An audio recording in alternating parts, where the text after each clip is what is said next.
pues va resolviendo diferentes dudas. En el diseño emergente se efectúa la codificación abierta y de esta emergen las categorías que son conectadas entre sí para construir teoría. Al final, el investigador explica esta teoría y las relaciones entre categorías. La teoría proviene de los datos en sí, no es forzada en categorías, o sea, la central, causales, intervinientes, contextuales, etc.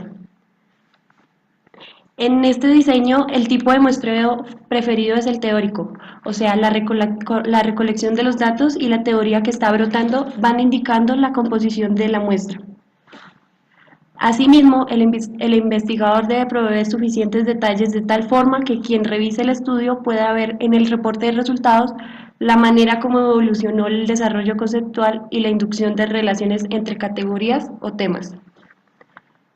El objetivo de este diseño emergente es explicar un proceso social. Esta explicación involucra procesos de comparación constante de la codificación, incidente a categoría y categoría a categoría. El objetivo es conectar las categorías con la teoría y no solo describir las categorías.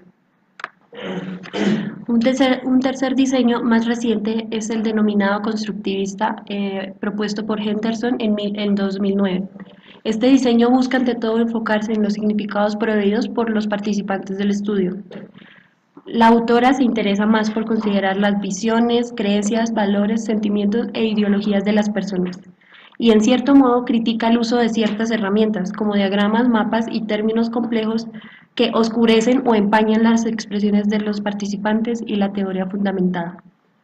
El investigador debe permanecer muy cerca de las expresiones vivas de los individuos y los resultados deben presentarse por medio de narraciones, es decir, apoya la codificación en primer plano, abierta, y la posterior agrupación y vinculación de categorías, pero no en esquemas. Ahora se presentará un ejemplo dentro del ámbito de la psicología educativa y a quienes no se encuentren familiarizados con los términos de este campo, les pedimos que no se preocupen. Lo importante aquí es visualizar cómo las categorías iniciales se convierten en temas, cómo se establece la causalidad que en la investigación cualitativa es conceptual, no basada en análisis estadísticos como ocurre en los estudios cuantitativos. Y por último, cómo se posiciona en el esquema una categoría central, que en este caso está al principio del esquema. La categoría central a veces se ubica al inicio, otras veces en medio y en ciertos casos al final. Su posición la determina el investigador sobre la base de datos de emergentes y sus reflexiones.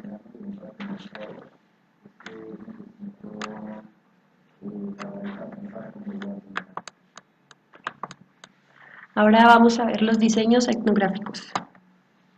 Los diseños etnográficos pretenden describir y analizar ideas, creencias, significados, conocimientos y prácticas de grupos, culturas y comunidades. Incluso pueden ser muy amplios y abarcar la historia, geografía y los subsistemas socioeconómicos, educativo, político y cultural de un sistema social. Según otra definición, la etnografía implica la descripción e interpretación profundas de un grupo, sistema social o cultural. Para Álvarez Gallo, en 2003, considera que el propósito de la investigación etnográfica es describir y analizar lo que las personas de un sitio, estrato o contexto determinado hacen usualmente, así como analizar lo que las personas de un sitio, qué significado le dan a este comportamiento realizado bajo circunstancias comunes o especiales, y finalmente presenta los resultados de manera que se resalten las regularidades que implica un proceso cultural.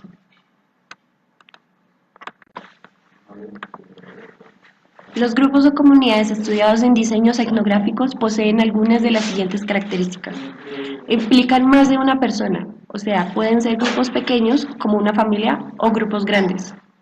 Los individuos que los conforman mantienen interacciones sobre una base regular y lo han hecho durante cierto tiempo atrás. Representan una manera o estilo de vida. Comparten creencias, comportamientos y otros patrones. Y poseen una finalidad común. En los diseños etnográficos, el investigador reflexiona sobre puntos como los siguientes. ¿Qué cualidades posee el grupo o comunidad que lo distinguen de otros? ¿Cómo es su estructura? ¿Qué reglas regulan su operación? ¿Qué creencias comparten? qué patrones de conducta muestran, cuáles son sus productos culturales, etc. Los grupos o comunidades estudiados en diseños etnográficos poseen algunas de las siguientes características. Implican a más de una persona. Pueden ser grupos pequeños como una familia o grupos grandes. Los individuos que los conforman mantienen interacciones sobre una base regular y lo han hecho durante cierto tiempo atrás. Representan una manera o estilo de vida. Comparten creencias, comportamientos y otros patrones. Y poseen una finalidad común. Algunos de los elementos culturales que pueden considerarse en una investigación etnográficos son los que se muestran en esta tabla. Y esta es una lista incompleta, que solamente muestra algunos objetos de estudio etnográfico.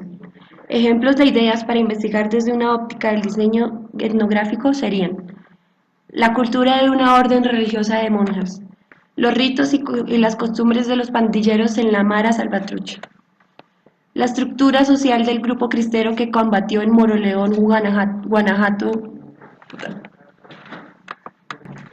Ahora vamos a pasar a los tipos de diseño etnográficos propuestos por Creswell en 2005.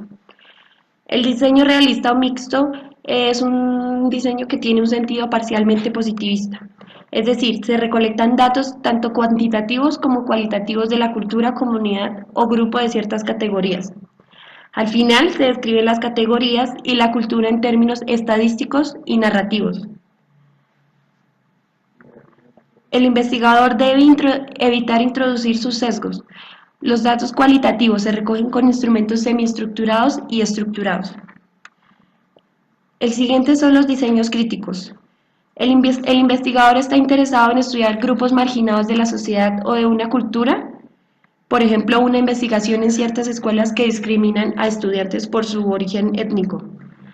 En este diseño se analizan categorías o conceptos vinculados con cuestiones sociales, como el poder, la injusticia, la hegemonía, la represión y las víctimas de la sociedad. Aquí se pretende esclarecer la situación de los participantes relegados con fines de denuncia. El etnógrafo debe estar consciente de su propia posición ideológica y mantenerse reflexivo para incluir todas las voces y expresiones de la cultura. En los diseños críticos no se predeterminan categorías, pero sí temas de inequidad, injusticia y emancipación. El siguiente son los diseños clásicos. Se trata de una modalidad típicamente cualitativa en la cual se analizan temas culturales y las categorías son inducidas durante el trabajo de campo. El ámbito de investigación puede ser un grupo, una colectividad o una comunidad, pero sus miembros deben compartir una cultura determinada, como la forma de vida, las creencias comunes, los ritos, los valores o los símbolos. Asimismo, en este diseño se consideran casos típicos de la cultura y excepciones, contradicciones y sinergias. Aquí los resultados se conectan con las estructuras sociales.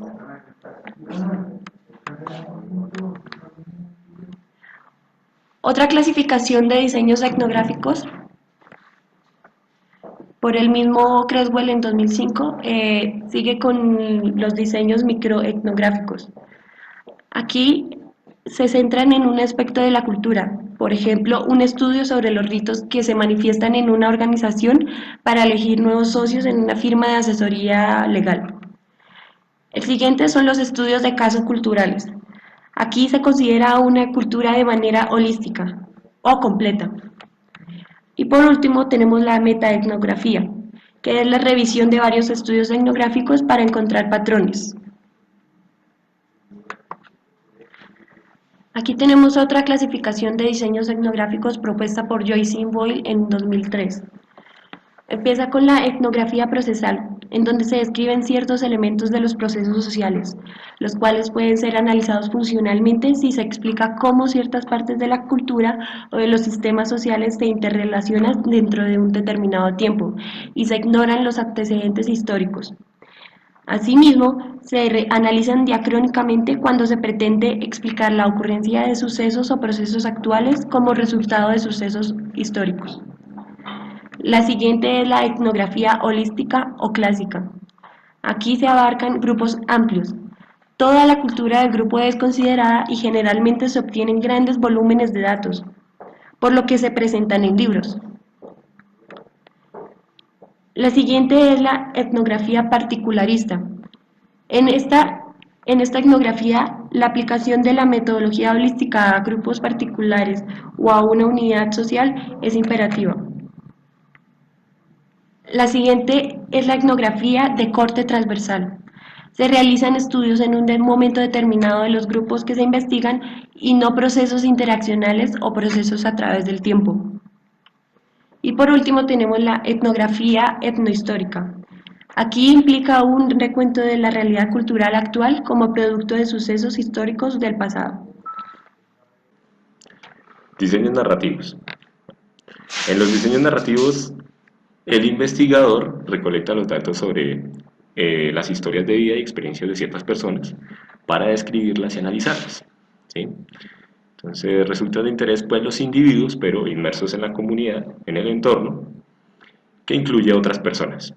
Digamos que Creswell señala que este tipo de investigación también se sugiere como una forma de intervención, ya que al contar una historia ayuda a procesar cuestiones que no estaban claras o conscientes. Y digamos que también provee un cuadro microanalítico de la situación. Bueno, los datos que recolecta el investigador se dan a partir de biografías, autobiografías, entrevistas, documentos, materiales personales, testimonios. Pueden incluir incluso cartas, diarios, artículos de prensa, grabaciones, programas de televisión, etc.